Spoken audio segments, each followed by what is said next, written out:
Good afternoon. Before we begin, I would like to inform you that this lecture, as all the lectures of this series, will be broadcast and recorded through the official Technical University of Crete and EURECA-PRO Facebook pages. Therefore, all the digital material that will be collected will be later displayed and currently displayed on websites and on the official channels here at the Technical University of Crete and EURECA-PRO. And later on will be published on social media, press releases and relevant newsletters. If you have any concerns about your privacy and your personal data, you can always refer to our page with Technical University of Crete's privacy policy. We're very happy to welcome Dr. Dimitrios Meimaroglou here at the Technical University of Crete and EURECA-PRO, who is an associate professor and director of the international partnerships in the chemical engineering department on TUC at the University of Lorraine in Nancy, France. Of course, this is the fourth lecture of this series, which is part of the exchange of academic staff as part of the EURECA-PRO Alliance. The lecture that Dr. Meimaroglou will be giving today is titled A Machine Learning Approach in Product Engineering for the Prediction of the Properties of Molecules. Dr. Meimaroglou, you're welcome to begin your lecture. And if there are any questions, these can be discussed at the end of the presentation. Thank you very much. Thank you. Thank you very much for the kind introduction. I hope the sound is clear. So first of all, let me start by thanking you for the invitation, of course, and for the organization of this lecture. Being Greek and having studied at a city in Greece, in Thessaloniki, having finished my studies and my PhD as a chemical engineering in Thessaloniki, I have never had the opportunity to visit your university, unfortunately, during my studies or my PhD. So I am happy now that through this alliance, and even though by taking the long route through France, I have the opportunity to initiate this contact with you. At the same time, I do regret not being able to do it in person due to some unforeseen circumstances. So let me pleasure to have you on board. Thank you. Let me start with a very brief introduction about my school and my university. So the school, as you said, is the School of Chemical Engineering. It is called ENSIC, and it is part of the University of Lorraine, who is also a member of the Alliance. The University of Lorraine is a host of about 60,000 students spread across different sites in the region of Lorraine in France. We are located at the center of Europe, as you can see here, as the university. And we are very privileged in ENSIC to be the only school that is situated in the historic city center of Nancy, which is a few steps away from very famous landmarks like its square that has been voted as one of the most beautiful in France, the most beautiful actually last year. So ENSIC as a school is the very first and a top-ranking chemical engineering school in France. Top ranking, I mean, over the last years, we're always ranked in a university level for the chemical engineering, always first, with a few exceptions in the second position. And it also hosts two, on the same site, two internationally renowned research centers. One is called LRGP, and the second one, which is a lot smaller, is LCPM. This second research center is mainly focused on the physicochemistry of macromolecules. I will focus more, the next slide, on LRGP, which is the largest one, and it's where I also carry out my research.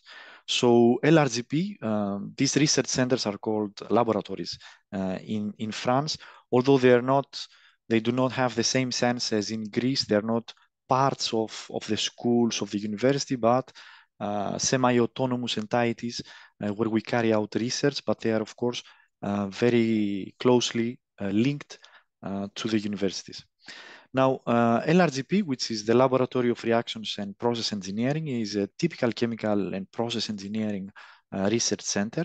In terms of personnel, we are something more of about 300 people working there, with 92 permanent researchers and academics.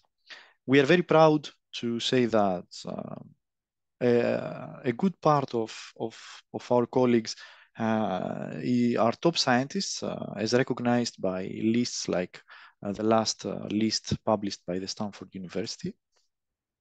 And in terms of research, the research center is structured on 5 research areas or departments, each one containing within different research groups. So we typically find, for example, research around processes for the environment, safety, and resource development.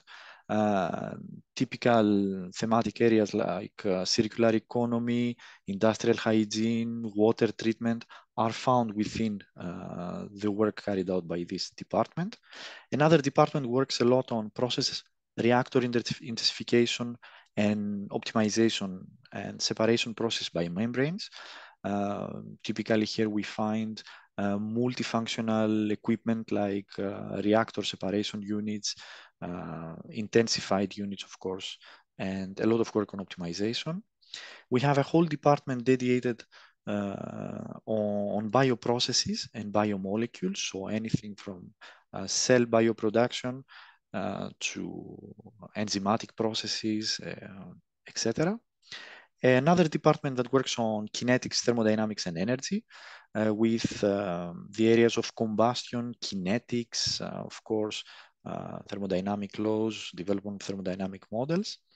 And the last but not least, I'm also part of this department, is the product engineering department, in which we typically assume an approach of trying to identify the structure properties relationships of products and do some inverse engineering if possible to identify conditions and the material that we need to synthesize products of specific interest. Now, within this department, I carry out my research in the group of polymer reaction engineering, since my background from my PhD has been mainly on polymer reaction processes. But in general, within the group, we work on topics like intensified industrial processes, typical polyolefin production, to the development of tools for the optimization like evolutionary algorithms, processes for polymer recycling, may that be mechanical recycling, chemical, enzymatic recycling, in collaboration, of course, with other researchers of LRGP, multifunctional biopolymers, of course. And lately, over the last years, in terms of modeling, which is my area of expertise, we have started also looking at data-driven approaches for the modeling of the processes, and more specifically, machine learning techniques. Which brings me to the technical part of my talk today. So this is a study that has been carried out in the framework of a PhD student that completed her PhD a few months ago, of Cindy Trin. It is a work that has been carried out also in collaboration with other researchers from other departments of LRGP, notably from the departments of chemical kinetics and thermodynamics. And it is also work that is continuing with a new PhD for the moment.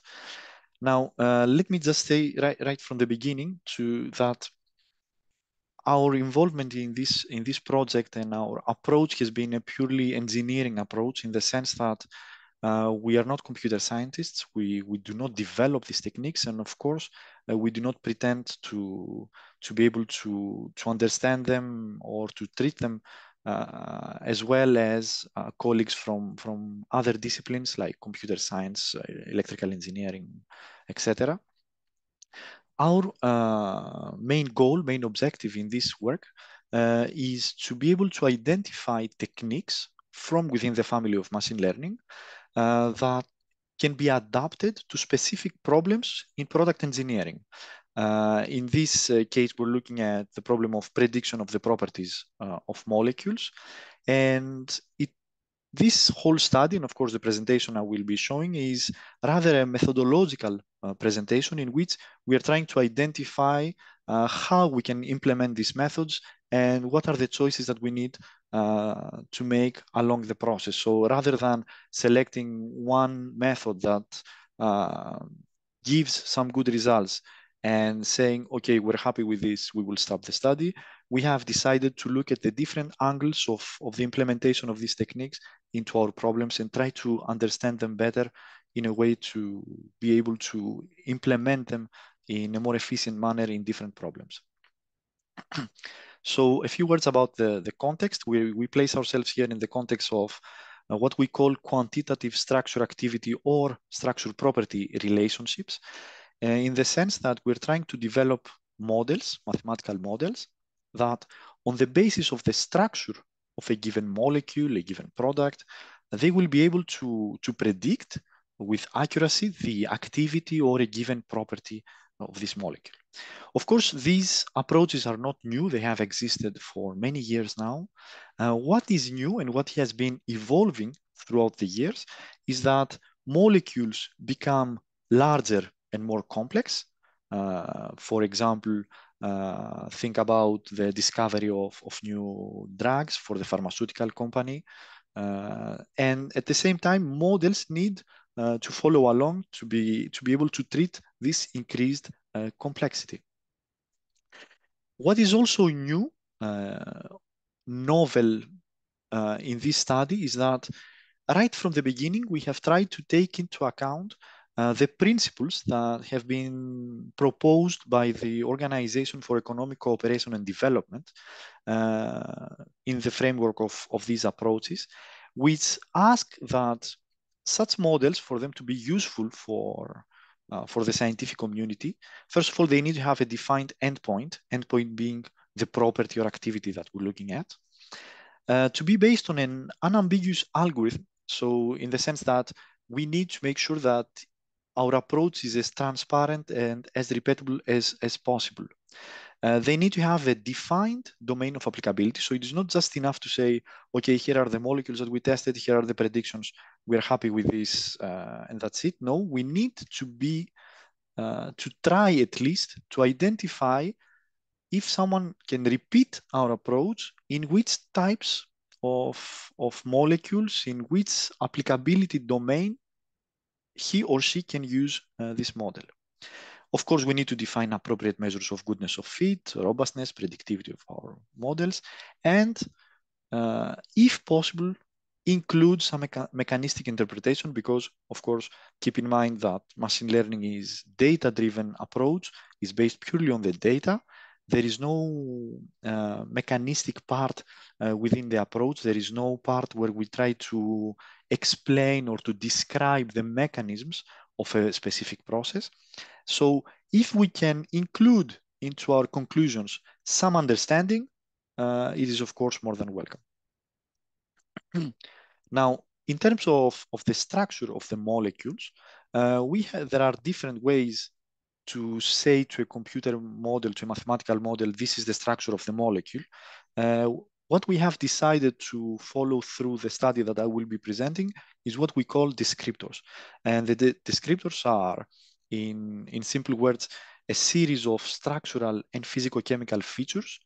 They can range from a simple value of a molecular weight to the number of atoms, bonds, types of bonds, to more complex two-dimensional and three-dimensional features that will help the mathematical model understand and distinguish the structure of a given molecule from the rest.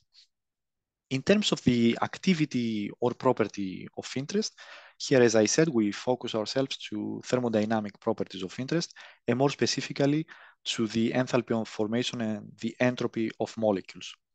So the idea is, if we use a data set in which we have different molecules and we can describe their structure through the descriptors, and in this data set, we also know the properties of interest of this molecule. So for example, here I have used the enthalpy. Can we create a mathematical model that will take this data set and eventually will be able to receive a new structure of a molecule and provide a prediction of its property, of its enthalpy, for example. Of course, the interest of taking the enthalpy and the entropy as for the study, as a study object here is obvious. These are properties that are used in various fields, in the discovery design of molecules, kinetic models development, and more specifically here, we're driven by a large European project, an ERC, that is carried by one of the researchers that is involved in the study, Silvia Lasala, who needs to discover new molecules to use in energy cycles, in power cycles. Now, of course, there exist different approaches to predict these properties of interest, the enthalpy, for example, of molecules. Among these approaches, the most common ones are quantum chemistry and the typical group contribution approaches, in which we have a molecule and we have tables of values for the contribution of each group of the molecule to the specific property of interest that allows us to calculate finally the property of a new molecule.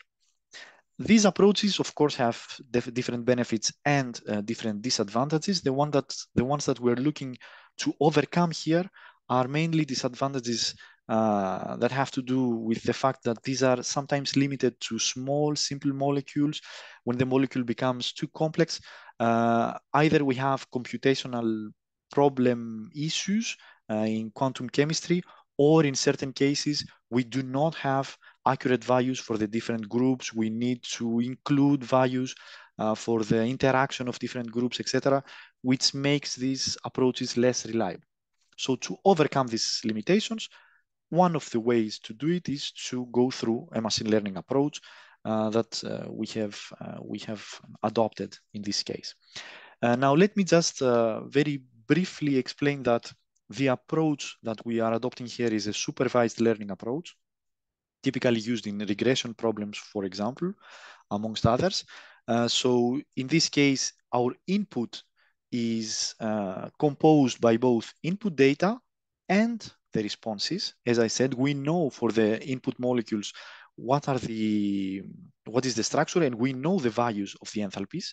And the idea is to feed this to a model, let the model try to understand, to identify what is the connection between input and output in a way that it will become predictive when it comes to new molecules. This, a typical example, a very simple example, would be in regression, in linear regression, in a one-dimensional case in terms of the features. Of course, it is used in more complex cases. Here you can see a two-dimensional example, for example, but keeping in mind that, as you will see, as I will show you later, here we have a multi-dimensional problems in the sense that our inputs are more than two. Now, the main contributions of the work, as I said, is first of all, we have tried to adopt a multi-angle approach. And what does this mean? In a typical machine learning approach, we have different steps along the process. We start with a step of data collection, and then maybe data pre-processing, dimensionality reduction. At a certain point, we will develop the model by selecting a method. And at the end, as I said, we would like also to look at the applicability domain. Now, in many studies, unfortunately, many of these steps are considered as trivial, without not many details being reported. For example, the data pre-processing step is typically presented through a one-line sentence saying that after the data pre-processing step, we have developed the model, etc. But looking closer, we have we have quickly understood that the choices that we have to make throughout these steps might affect the final model and its performance. So what we're trying to do here is look at the different choices that we can make throughout these steps. As I said, we will try to look at the applicability domain. I will speak about this at the end. And the challenges are, of course, we are trying to apply this approach to a diversity of molecular families, not just selecting, for example, alkynes, which would be an easy case as most of the molecules are quite similar one to the other, but try to come up with a model, if possible, that is general enough to be able to be predictive for any given molecule. We have high dimensionality, as I mentioned, in terms of the features that I will show you in the next slide. We have limited knowledge. The problem with descriptors is that sometimes we do not really understand how they are calculated and what lies behind them, which is a specific weakness point of this approach. And of course, we are trying to take into account the principles of this organization. So coming to the first step, to the data collection step, in this case, we have used the data set of the DIPPR, the Design Institute for Physical Properties, which contains 2,230 molecules categorized into 22 different families, and of course, the thermodynamic properties for most of them, the thermodynamic properties of interest, I mean. So what we do at the first stage is that we take this data set, and by using the smiles of the molecules and going through different steps using different software like RDKit and AlvaDesk, we generate first the canonical smiles, then some coordinates to finally generate the descriptors I have been speaking about all this time.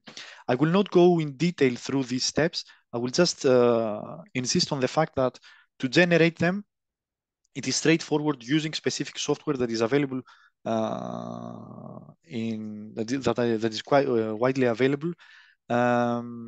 It is used, descriptors are used in many different studies, and this is not a part in which we can interfere. We cannot modify the calculation of descriptors. So we have to take them as they are.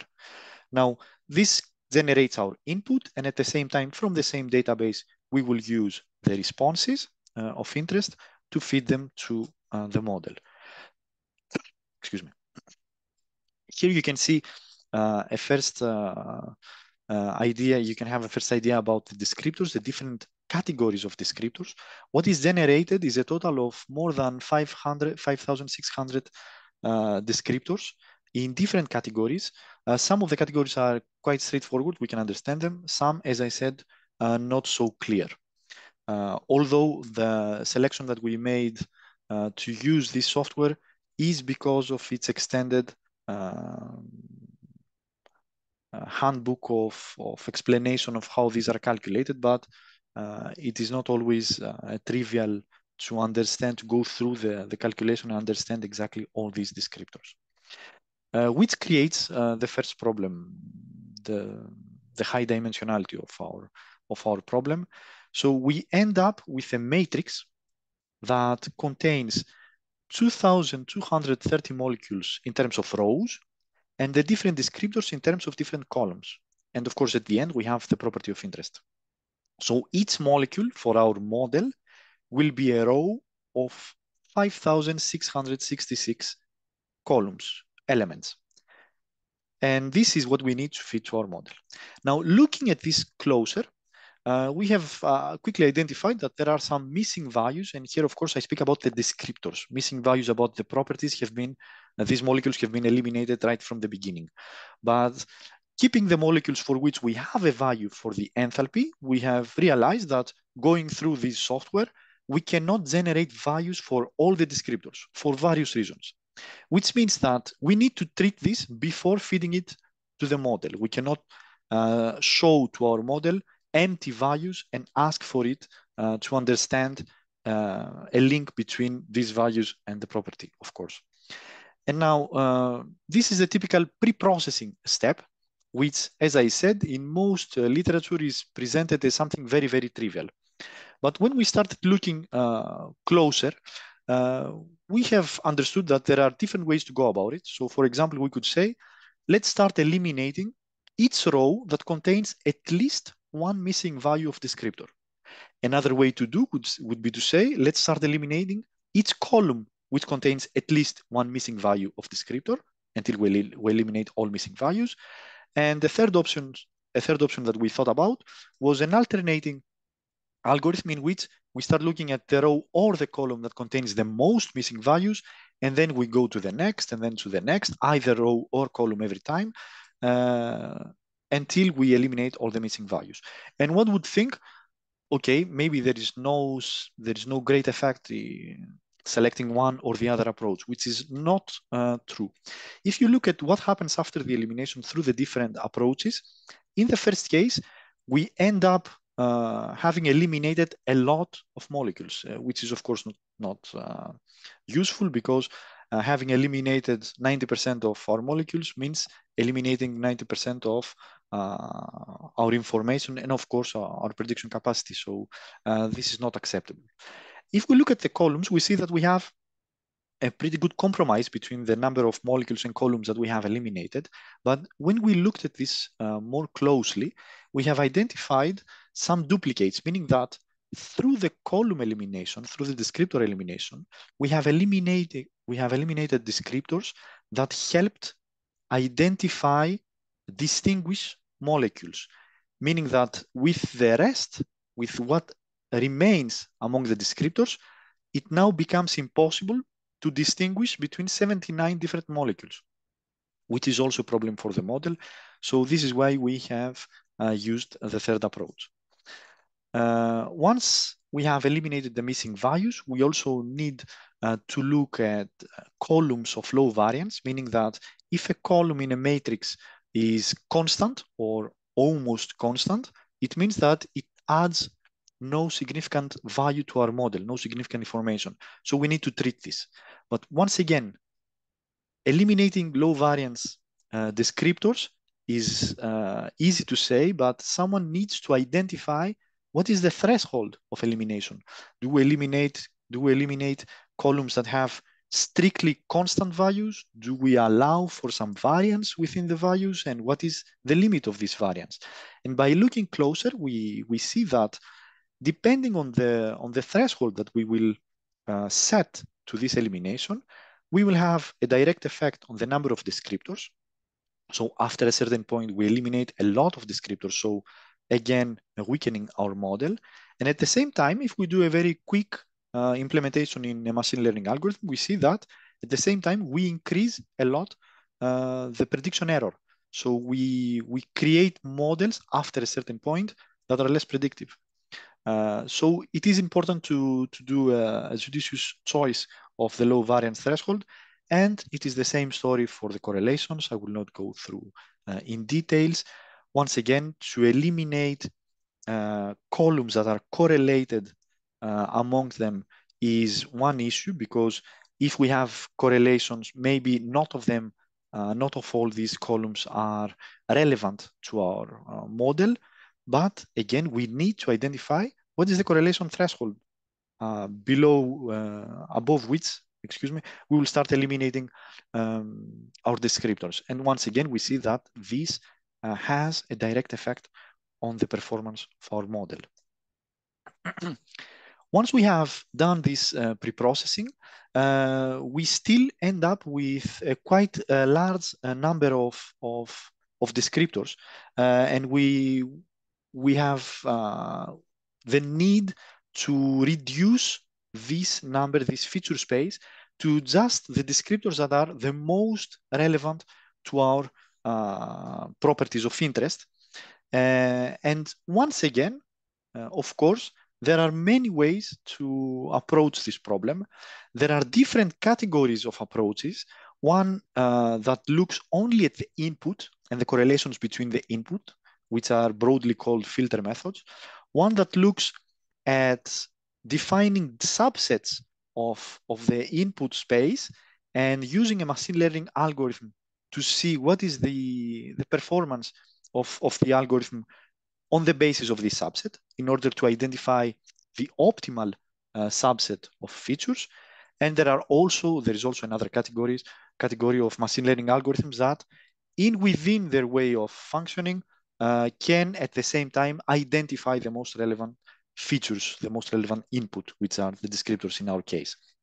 So very quickly, we have done some tests by using different approaches amongst all these to be able to compare them on a fair basis we said that whatever happens, whatever the approach, we want to end up with a number of 100 descriptors.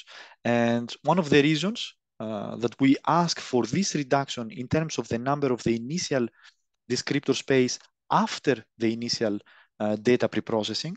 So you see that we have ended up with more than 2,500 descriptors, and we need to reduce this further to 100.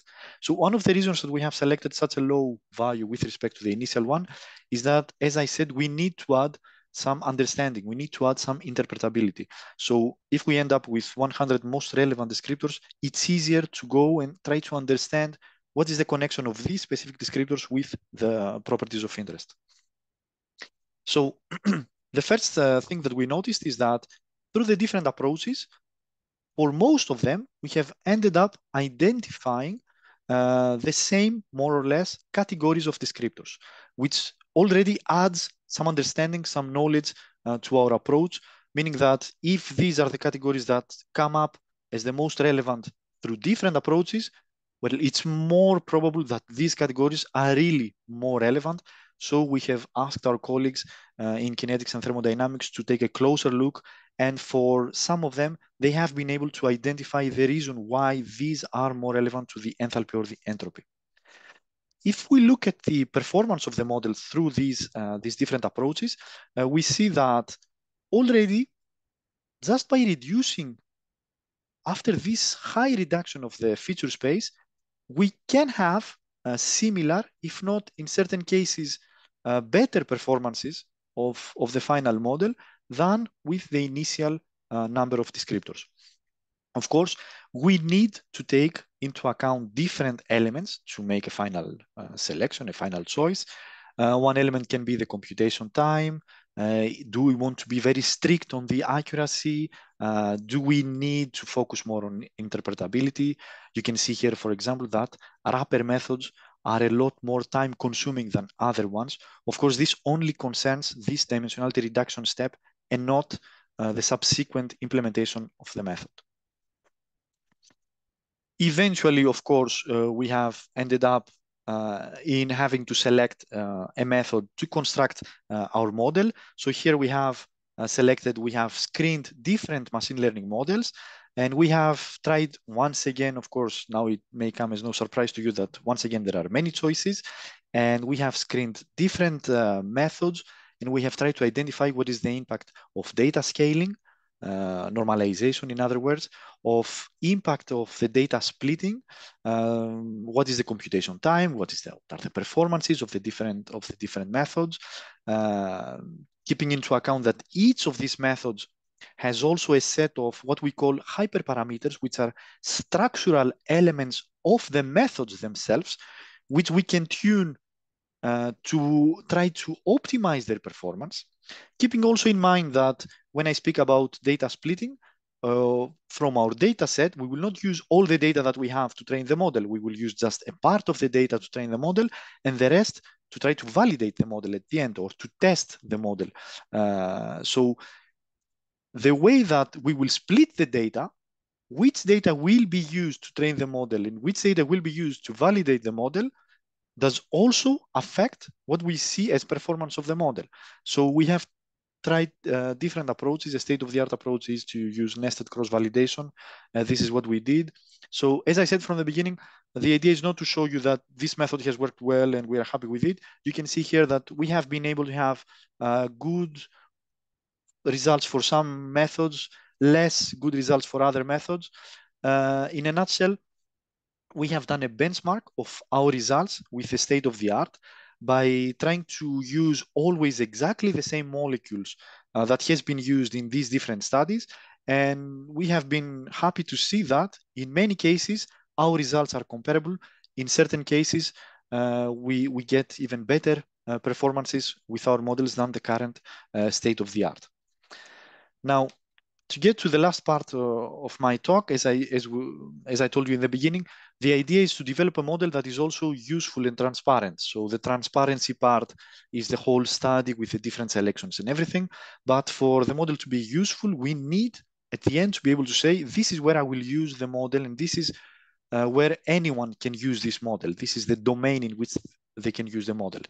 And By applicability domain, we define the response and chemical structure space in which the model can make predictions with a given reliability. But looking closer to what this means, it means that detecting outliers or detecting an applicability domain comes down to be something very similar. In other words, we started a study on the basis of an approach that says similar molecules behave alike. So if we can feed our model with a structure that will help him understand the similarities between models, since these models that are similar will have a similar property at the end on the basis of a given similarity, then it will be able to make good predictions. But what does similar mean in terms of molecules? Does it mean that they have to come from the same chemical family? Does it mean that they have to have the same number of bonds, the same type of bonds, the same number of cycles, for example? This is a very complex question for which, for the moment, there is no clear answer in the literature. And if we look at what we mean in a typical data-driven modeling approach, a domain of applicability, it has to do with the capacity of a model to extrapolate. Let's say that here we have our training data, and we have a point that seems quite strange, seems not to be part of the rest of the data set. Does this mean that this is an outlier? So we need to set our applicability domain here and just remove this point? Or does it mean that we need to take it into account and define our applicability domain accordingly, so that if we find new molecules within this domain, we will be able to predict them? Well, as you can imagine, it turns out that this is a really complex question for which, once again, there are different approaches. We can look, first of all, at different stages of the development into these questions. The first stage, and of course the most obvious one, is during the data pre-processing, try to identify the outliers in order to improve our model through the rest of the steps, of course, and at the end, its final performance.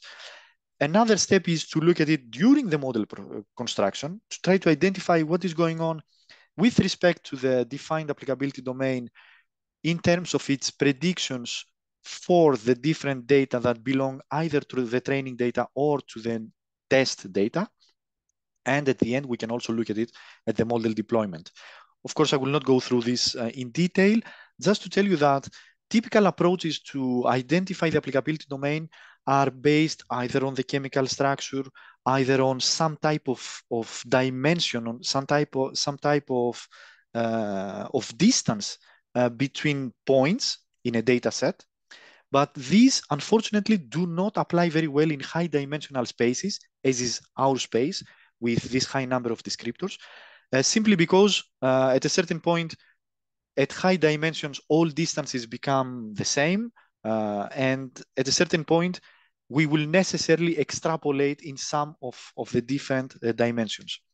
So what we have tried to use are some models that seem to be more adapted to these types of problems.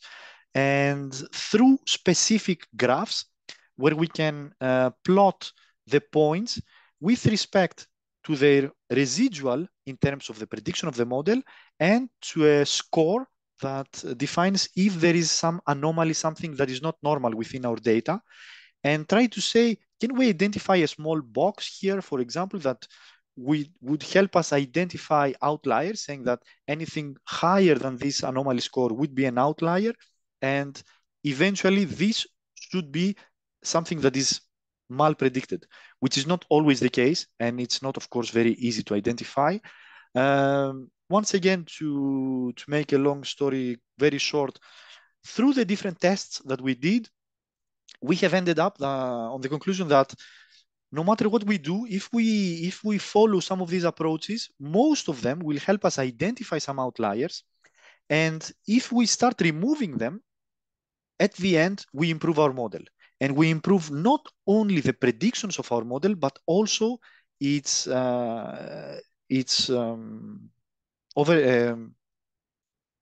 excuse me, I forgot the term. It's over overtraining. I don't remember the term. I will remember it and I will say to you. Its capacity this has to do with a problem in which machine learning models start learning from the natural uncertainty and from the natural error within the data and lose their capacity to generalize. So we have seen that we have improved this with the different approaches that we have in detecting outliers. And just to finish, we have seen also that when we try to implement these approaches in the model construction, we identify, for example, some molecules that do not have a very high anomaly score, but at the same time, they are very badly predicted. And there are different approaches also to make projections of all this feature space into a two-dimensional space so that we can analyze it. And we can take a look at these molecules. For example, here is an example of these two molecules that are not predicted at all well from our model. And we see that, for example, this molecule seems to be in a space for which we don't have enough information in our model. Although the few molecules that are within this region are molecules that have the same values, more or less. And if we look at this one, looking further in another analysis, we see not only that even though there are many molecules around it, not only these molecules present different values of its property, but also belong to very different families. Meaning that for the model, we have an area in which we have molecules that are very, very different in structure, with very different properties. And although, despite these problems, they seem similar in some sense through the descriptors. So these are the things that we are currently looking at. We're trying to decode all this information, try to see how we can go further into defining more explicitly this applicability domain. So to conclude, we have tried to adopt a general methodology for developing these models, trying to identify what is the effect of the different steps and the different methods that we will use for the final model. Of course, the choices will depend at a certain point on the requirements of each problem. And we have also taken a look at the importance of trying to define an applicability domain and detecting outliers at the same time, although this remains quite complex. In terms of the specific application in thermodynamic properties, we have a good prediction performance with respect to the state of the art. At the same time, we have been able to identify some relevant descriptors, but we know that we are limited. We are limited by this approach using descriptors because of their high dimensionality, because of our lack of knowledge and understanding in certain cases. So we're currently looking at different ways to represent molecular structures. And one of them would be to use some graph neural networks, as is mentioned here. So we are currently trying to see what is the application of these developments, as I said, in a larger European project. We are also looking at the application, the same approach to different properties of interest. And of course, the final objective would be not just say, here's a molecule, please predict its properties, but go the other way around and say, I need a molecule with these specific properties. What would the structure of this molecule look like so that we can have an inverse engineering approach? I will finish by thanking you for your attention. Simply to mention that this work that I presented has been published in two different parts in open access journals. So if you are interested in looking at the details, please feel free to do so. And just to finish, it's overfitting the term I was trying to remember. Thank you very much. Thank you very much, Dr. Meimaroglou, for your presentation. Now, if there are any questions, you can ask. Now is the time to ask.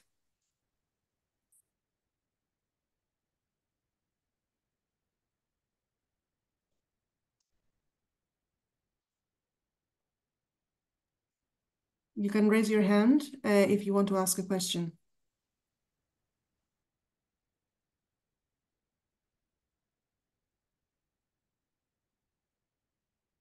Yes, Mrs. Kolokotsák, you can ask, you can switch Actually, your microphone. I'm not the right person to ask for these chemical molecules. I think Professor Meimaroglou might be the most appropriate one to make questions about that. But I am so much thrilled by the inclusion of AI and machine learning in this kind of studies. And I would like to understand, based on what you said, it's you created a lot of models, you tested a lot of models, that's yes. And the real data that you used then to validate after the validation of the models. After that, you said that you used a set of models and real-time data. So this is something that is very interesting because if you use machine learning, then you can use it or you can reduce the computational time. But what is actually the real time, the real data that you find applicability on that aspect? And thank you for your great presentation. Actually, it was really, really interesting. Thank you. Thank you very much. Thank you for the question. I mean, the data that we used from the DIPPR database are all real data. They are data that have been calculated either through experimental techniques or through different approaches, calculation approaches like quantum chemistry, and they are also accompanied by a specific degree of confidence. So what I did not mention is that we have set a limit on the degree of confidence, and we have used data that are the most reliable according to the DIPPR. What we did, and it's a very nice question that you ask because it allows me to insist on something. As I said, in many machine learning approaches, what is being presented is maybe one part of what they presented. For example, they would have selected one method, one approach for the pretreatment. At least this is what is presented in the literature. I don't mean that this is what they did, but the best result will be shown without, first of all, making it always very clear what is the effect of what if I had selected another method. Would I be able to optimize the result, to improve even better, or not? There is no strict answer to this. It's not an explicit answer to say, no, this approach will give you the best result. But at the same time, we need to keep in mind that since these are data-driven approaches, we need to always keep in mind that whatever we do, we are bound by the quality of the data that we have. So what we did in this work is that we did the classical approach where we used the data from DIPPR split into training data and test data. And the test data is something that the model does not see before being trained, meaning that once we test its performance on this data, it's as if we test its performance into new data. This is the classical approach, and this is what we did. But we went a step further, and our colleagues that I mentioned from the other research groups, at the same time, looking at their molecules for their application for this ERC project, they have calculated at the same time with different techniques properties for other molecules that did not exist in the dataset. And they have provided these molecules to us to continuously poke, to continuously test the models that we created. And this is another layer, if you want, to add either confidence or uncertainty to what we develop, meaning that if we have a model that has performed well into training data is one element, if it performs well to as test data is another element, if we use different splitting techniques and it performs well in most of them is another element of confidence. If we use even more data that are new and it performs well in this data, it's also another element of confidence that increases our confidence to the models that we develop.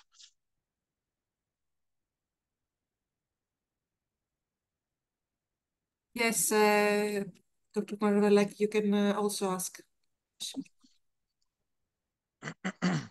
Okay, thank you. First of all, thank you very much for this very interesting talk and very clear talk. What I would like to ask you has to do with the design of hybrid nanocomposites. That is a part that I am studying. And what is the contribution of this approach in the design of those molecules, and how some of the certainty that can provide can be used in this design? This is the first question. And the second one is, what is the difference from this approach to the classical modeling, in which even the substrate of the application of this new design composite of molecules is taken into account? Okay. I'm not sure to be really aware of what is going on in your domain of nanocomposites. I know that machine learning approaches are used in the discovery of molecules, of new molecules, and I know that there are applications in the domain of nanomaterials, but I cannot be more specific. I'm really sorry about this. And so the difference, the second method of modeling that you mentioned, I'm not sure if my response will be correct, because I'm not sure that I know this, what you're referring to exactly. But what I would say in general is that machine learning approaches, and this applies also to your first question, machine learning approaches are now very widely used in our domain, in domain of engineering, because of their capacity to handle complexity and to provide elements of response and hopefully of some understanding, which is not always the case, into cases for which we don't have a complete understanding of what is going on. So if we understand completely the mechanisms and everything, my personal point of view would be start at least from a mechanistic model, from a knowledge-based model. If we have a lot of data and some part of the process is not really clear or becomes very, very complex to handle, even if we can add the knowledge, but we want to go, for example, let's say, quicker to a result rather than developing a whole PhD to understand the mechanism, then this is where machine learning approaches come into play. So, for example, in the development, the discovery of new molecules, since the whole space of eventual molecules is very, very high dimensional and very difficult to test them all through high throughput techniques and everything, or experimentally, we use machine learning techniques to try to identify correlations that are not clear to us on the basis of our understanding, on the basis of our knowledge, on the basis of our capacity to look and to extract patterns from a lot of data. So this is the main, in my opinion, the main input of machine learning into our research in chemical engineering and in engineering in general, keeping in mind that we are often limited by the number of experimental data that we can produce and by the uncertainty that is inherent in the experimental data, as we all know. And we do not have an abundance of data, and keeping also in mind that this is also why and also because of our need to have an understanding as engineers, this is also why currently the trend is towards hybrid approaches in which we will combine knowledge-based methods and approaches with machine learning to be able to extract the maximum of our capacity to describe a mechanism and of the information, of the precious information that is within some data. Okay, thank you. Thank you. Thank you very much for the questions and the very interesting discussion. Are there any more questions that you would like to ask? If not, we would like to thank you, Dr. Meimaroglou, for your great presentation, and to all the audience who was here with us today. As I said in the beginning, this presentation is recorded, so it can be accessed later through our YouTube channel for members of staff and researchers would like to, who are interested in in the research of Dr. Meimaroglou. Thank you very much and have a nice day. Thank you. Thank you. Thank you very much. Thank you. Thank you. Thank you. We're looking Bye. forward to meeting you next week. Yes, Hopefully. actually, yeah. Thank you. All right, goodbye. Bye-bye. Bye-bye. Talk to you in a bit, actually. Mhm.